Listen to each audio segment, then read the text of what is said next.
السلام علیکم ورحمۃ اللہ وبرکاتہ۔ دوستو، یہ بات انتہائی قابل توجہ ہے کہ سائنس نے جو دریافتیں 20ویں صدی اور بالخصوص اس کی آخری چند دہائیوں میں حاصل کی ہیں، قرآن مجید انہیں آج سے 1400 سال پہلے بیان کر چکا ہے۔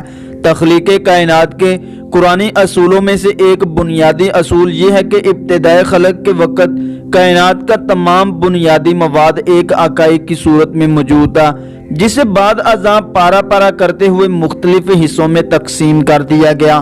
اس سے کائنات میں توسیع کا عمل شروع ہوا جو کہ آج تک مسلسل جاری ہے۔ دوستو، آج ہم بات کریں گے اللہ تعالیٰ کی بنائی ہوئی کائنات کے بارے میں، اور خاص طور پر ہم بات کریں گے بلیک ہول کے بارے میں۔ نہ جانے اللہ تعالیٰ نے اس زمین کے رازوں میں کیا کیا چھپا رکھا ہے۔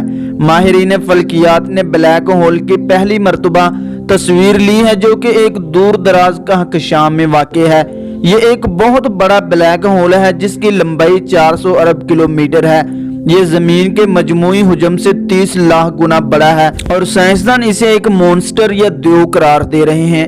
یہ بلیک ہول دنیا سے تقریباً 50 کروڑ خرب کلومیٹر کی دوری پر واقع ہے، اور اس کی تصویر دنیا کے مختلف حصوں میں نصب 8 دوربینوں کے ذریعے لی گئی ہے۔ اس کی تفصیل بدھ کو ایسٹرو فزیکل لیٹر میں شائع کی گئی ہے۔ نیدرلینڈ یونیورسٹی رات باؤنڈ کے پروفیسر ہانیو فیلک، جنہوں نے یہ تجربہ کرنے کی تجویز دی تھی، BBC کو بتایا کہ یہ کہکشاں جس کی تصویر حاصل کی گئی ہے اسے M87 کہا جاتا ہے۔ انہوں نے کہا کہ یہ ہمارے پورے نظام شمسی سے بڑا ہے۔ اس کا حجم سورج سے 6.5 ارب گنا بڑا ہے، اور سائنسدانوں کے خیال میں اب تک دریافت ہونے والے بلیک ہولز میں سب سے بڑا وزنی ہے۔ یہ روشنی ہمارے کہکشاں میں موجود تمام ستاروں سے زیادہ تابناک ہے، اور اسی وجہ سے ہم اسے زمین سے دیکھنے کے قابل ہوئے ہیں۔ دوستو، بلیک ہول کے ارد و گرد موجود دائرہ وہاں پر اس لیے موجود ہے کیونکہ وہ بلیک ہول میں داخلے کا مرکز ہے، اور وہاں پر سے گزرنے والی کوئی بھی شے بلیک ہول کی کشش کو برداشت نہیں کر سکتی اور اس میں جل کر رہ جاتی ہے۔ اس مقام پر فزکس کے تمام تر اصول ناکام ہو جاتے ہیں۔ انہوں نے مزید کہا کہ یہ ایک دیو ہے، اور کائنات میں پائے جانے والے تمام بلیک ہولز میں ہیوی ویٹ بلیک ہول ہے۔ اکثر کہکشاؤں کے مرکز میں ایک بلیک ہول ہوتا ہے، تاہم مختلف بلیک ہول کی خصوصیات مختلف ہوتی ہیں۔ ان میں سے کچھ تو قریبی گیس، خلائی دھول اور ستاروں کو ہڑپ کرتے ہیں، جبکہ بعض اتنی بڑی مقدار میں توانائی خارج کرتے ہیں کہ آس پاس ستاروں کی تشکیل کا عمل ہی کھٹائی میں پڑ جاتا ہے۔ پروفیسر فالکے نے جسے بتایا تھا، اس تصویر میں دیکھا جا سکتا ہے کہ بلیک ہول کو ارد و گرد رنگ آف فائر یعنی کہ نارنگی رنگ کا دائرہ ہے، اور اس دائرے کو اتنے واضح طور پر دیکھنا اس لیے ممکن ہے کیونکہ جو گیس بلیک ہول میں جاتی ہے اس سے پیدا ہونے والی روشنی دائرے کو مزید نمایاں کر دیتی ہے۔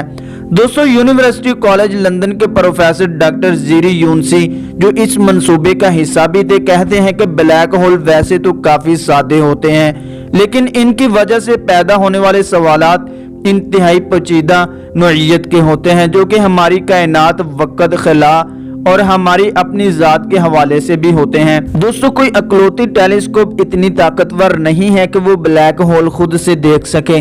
اس بات کو مد نظر رکھتے ہوئے ہارڈ ویئر یونیورسٹی اور سمتھ سونین سینٹر فزکس کے پروفیسر ڈولمین نے ایک منصوبہ تیار کیا جس میں دنیا بھر کے 8 طاقتور ٹیلیسکوپ کو آپس میں منسلک کر کے انہیں ایونٹ ہورائزن ٹیلیسکوپ کا نام دیا گیا۔ اس مشترکہ ٹیلیسکوپ سے ملنے والا مواد اتنا زیادہ تھا کہ اسے انٹرنیٹ کے ذریعے منتقل کرنا ممکن نہ تھا۔ چنانچہ اس تمام تر مواد کو ہارڈ ڈسک میں جمع کر کے امریکی شہر بوسٹن اور جرمنی کے شہر بون بھیجا گیا تاکہ اس میں سے جمع کی گئی معلومات کا تجزیہ کیا جا سکے۔ پروفیسر ڈولمین نے کہا کہ یہ ایک انتہائی حیران کن سائنسی کارنامہ ہے کہ ہم نے ایک ایسا کام سر انجام دیا ہے جو کہ نسلوں پہلے ناممکن سمجھا جاتا تھا۔ اس منصوبے پر کام کرنے والی ٹیم اب نظام شمسی کی کہکشاں ملکی وے کے بیچ میں واقع سپر ماسیو بلیک ہول یعنی کہ نہایت ہی بڑے سائز کے بلیک ہولز کی تصویر لینے کی کوشش کر رہی ہے۔ حیران کن طور پر دور دراز کے بلیک ہول کی تصویر لینا ہمارے اپنے نظام شمسی کی کہکشاں کے بلیک ہول کی تصویر لینے سے کہیں زیادہ دشوار ہے۔ دوستو آج کی ہماری ویڈیو یہاں تک ہی۔ ویڈیو اچھی لگی ہو تو پلیز لائک کر دیں، چینل کو سبسکرائب کر دیں اور بیل کے بٹن کو بھی دبا دیں تاکہ ہماری ہر نئی آنے والی ویڈیو کا نوٹیفیکیشن بر وقت آپ تک پہنچتا رہے۔ السلام علیکم ورحمۃ اللہ وبرکاتہ۔